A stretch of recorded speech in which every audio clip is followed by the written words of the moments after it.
बहुत समय पहले की बात है। किसी राज्य में एक सम्राट राज करता था। वह बहुत बुद्धिमान तथा न्यायप्रिय सम्राट था। उसके राज्यकाल में कोई भी अपराधी दंड के भय से सब कोई अपराध करने से घबराते थे। एक दिन जब वह अपने कमरे में बैठा था, तभी एक बौद्ध भिक्षु भिक्षा मांगने आया और द्वार को खटखटाने लगा।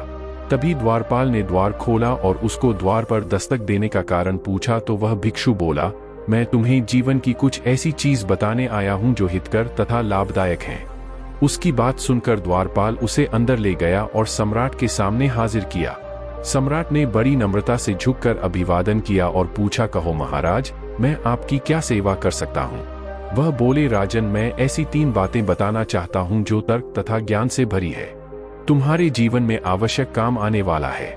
सम्राट ने कहा, कहिए महाराज। बौद्ध भिक्षु बोले, राजन, पहली बात यह कि जो कुछ करो वह बुद्धि से विचार कर तथा उसका परिणाम सोच कर करो। दूसरी बात यह कि मुख्य सड़क या राजमार्ग को त्याग कर छोटे रास्ते या पगडंडी पर ना जाओ। तीसरी बात यह है कि उस घर में कभी भी रात भर मेहमान ना रहो जहां पति बूढ़ा हो और पत्नी युवती हो। इन बातों पर यदि आप अमल करेंगे तो यह बहुत लाभदायक सिद्ध होगी। सम्राट को भी यह बातें बहुत शिक्षाप्रद तथा ठीक लगी। उसने बौद्ध भिक्षु को भिक्षा देकर विदा किया। सम्राट उनकी इन तीनों बातों को मन ही मन तोलता रहा। पहली बात तो उसे इतनी सुंदर लगी कि उसने आज्ञा दी कि उसे मोटे मोटे अक्षरों में लिखकर दरबार में सोने के कमरे में तथा महल के हर एक स्थान में लगा दिया जाए। इतना ही नहीं, उसने अपने प्रयोग में आने वाले हर एक कपड़े जैसे बिस्तर और तौलियों तथा अन्य चीजों पर भी यह बोल लिखवा दिया। सम्राट के न्यायालय प्रिय होने के कारण कई गुंडे और बदमाश उसके शत्रु हो गए थे। उन्होंने षड्यंत्र रचा कि जिस तरह भी हो किसी छल कपट से सम्राट को मौत के घाट उतार दिया जाए। उन्होंने काफी धन देकर राजा के नाई को फुला लिया। उसने यह स्वीकार किया कि जब वह सम्राट की हजामत करने जाएगा तो मौका देखकर सम्राट का गला काट देगा। इस षड्यंत्र का मुख्य पात्र बनकर नई सम्राट की हजामत बनाने गया। उसने सम्राट की दाढ़ी में पानी लगाया और नरम करने लगा। दाढ़ी को नरमते नरमते नाई की आंखें उस तौलिया पर जम गई जो उसने सम्राट के गले में लपेट रखा था। जो कुछ करो वह अपनी बुद्धि से विचार कर तथा उसका परिणाम सोच कर करो। नाई ने उसे 1 बार, 2 बार, 3 बार और कई बार पढ़ा। वह पढ़ता गया और मनन करता गया। वह मन ही मन सोचने लगा, यदि मैंने इसको मार डाला तो उसका परिणाम मेरे लिए विनाशकारी होगा। मुझे भी पकड़कर कुत्ते की मौत मार दिया जाएगा। अतः जो कुछ भी मैं करूंगा उसकी सोच समझकर और परिणाम को ध्यान में लाकर करूंगा। इस विचारधारा में नई इतना मत हुआ तथा परिणाम को सोचकर इतना भयभीत हुआ कि उसके हाथ थर थर कांपने लगे और उसके हाथ से उस तरह फर्श पर गिर गया। सम्राट ने उसकी यह दशा देखी तो पूछा, क्यों, आज क्या हो गया है तुम्हें? क्या तुम बीमार हो? सम्राट की बात सुनकर नाई होश में आया और हाथ जोड़कर प्रार्थना की, सरकार मुझे क्षमा करें। मैं आज आपका वध करने के लिए आपके शत्रु द्वारा खरीदा गया था, परंतु तौलिया के अक्षरों ने मुझे चौंका दिया और मेरी यह दशा हो गई। क्षमा करें सरकार। सम्राट ने मन ही मन सोचा कि पहले सिद्धांत ने आज मेरे प्राणों की रक्षा की है।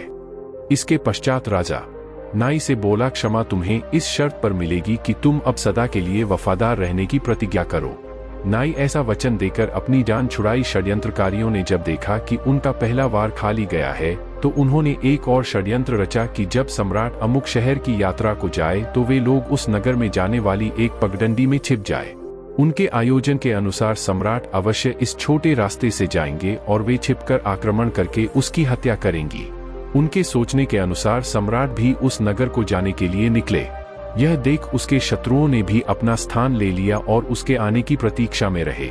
राजा जब उस छोटे मार्ग पर पहुंचा तो साथियों ने कहा, राजन चलिए इस छोटे रास्ते से चले, इस पर जाने से हम जल्दी उस नगर में पहुंच जाएंगे। राजा को दूसरे सिद्धांत की एकदम याद आई। उसने एक बार मन में दोहराया कि दूसरा सिद्धांत है, राजमार्ग को छोड़कर छोटे रास्ते पर न जाओ। मैं आज इसका पालन करूंगा। यह सोचकर सिपाहियों और साथियों से बोला, मित्रों मैं राजमार्ग से ही जाऊंगा। आप में से यदि किसी की इच्छा छोटे पद से ही जाने की हो तो जा सकते हो। उसका उत्तर सुनकर कुछ सिपाही उसके साथ हो लिए और कुछ छोटे रास्ते से निकल गए। उन पर सम्राट के शत्रुओं ने आक्रमण किया। रात के समय और चोर की तरह आक्रमण करने से वे सब मारे गए। उधर सम्राट बिना किसी बाधा के शहर में पहुंचे। रात भर भी वे सिपाही जब न आए तो उनकी ढूंढ हुई। उनके मारे जाने की सूचना जब सम्राट के पास पहुंची तो उन्होंने मन ही मन धन्यवाद देते हुए कहा, दूसरे सिद्धांत ने भी मेरी जान बचाई है। हे भगवान, तेरा लाख लाख धन्यवाद।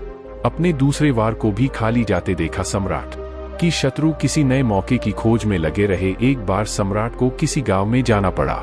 उन्होंने सोचा कि इस बार अवश्य इसका वध करेंगे। वे पहले से ही उस शहर में पहुंचे। वहां जिस घर में सम्राट के रहने का प्रबंध किया था, उन्होंने उसका पता निकला। उन्होंने अब की बार सम्राट का वध करने का अपनी ओर से पूरा प्रबंध किया। जब सम्राट उस नगर में पहुंचे और जब उन्हें उस घर में ले जाया गया तो उन्होंने आज्ञा दी कि मेजबान यानी घर के मालिक को उपस्थित किया जाए। उनकी आज्ञा पर उस सम्राट के सम्मुख हाजिर किया गया। तभी उससे राजा ने पूछा, तुम्हारी पत्नी है? तभी घर के मालिक ने कहा, हाँ सरकार, क्या आप कृपा करके उन्हें भी मेरे साथ आने की आज्ञा देंगे? बूढ़े ने अपनी पत्नी को सम्राट के सामने बुलाया। वह 18 वर्ष की एक नवेवन सुंदरी थी। यह देख सम्राट को तीसरा सिद्धांत याद आया और वह एकदम बोले, नौकरों, जल्दी से मेरे रात भर सोने का प्रबंध किसी दूसरे स्थान में करो।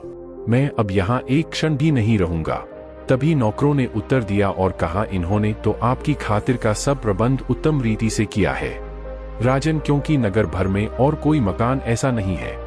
यदि क्षमा प्रदान हो तो रात भर यही रह जाए। इस पर सम्राट ने जोर देकर कहा, नहीं, मैंने जो निश्चय किया है वह बदला नहीं जा सकता। मैं इस मकान के बदले किसी झोपड़ी में रहना पसंद करूंगा। जाओ प्रबंध करो। नौकरों ने जल्दी में एक और छोटे से मकान में उनके रहने का प्रबंध किया। जब वह दूसरे मकान में जाने लगे तो दरबारी ने उधर न जाने की इच्छा प्रकट की। सम्राट ने उन्हें वहीं रहने की स्वीकृति देते हुए कहा, अच्छा, कल प्रातःकाल मेरे पास आ जाना। सम्राट चुपके से दूसरे मकान में चले गए। रात के अंधेरे में मकान मालिक और उसकी बीवी आए और एक एक करके उन्होंने दरबारी को मार डाला।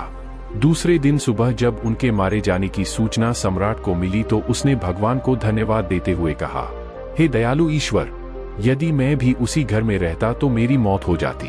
तीसरा सिद्धांत भी सत्य सिद्ध हुआ। बूढ़े और उसके सारे परिवार को सम्राट की आज्ञा से कठोर सजा दिया गया।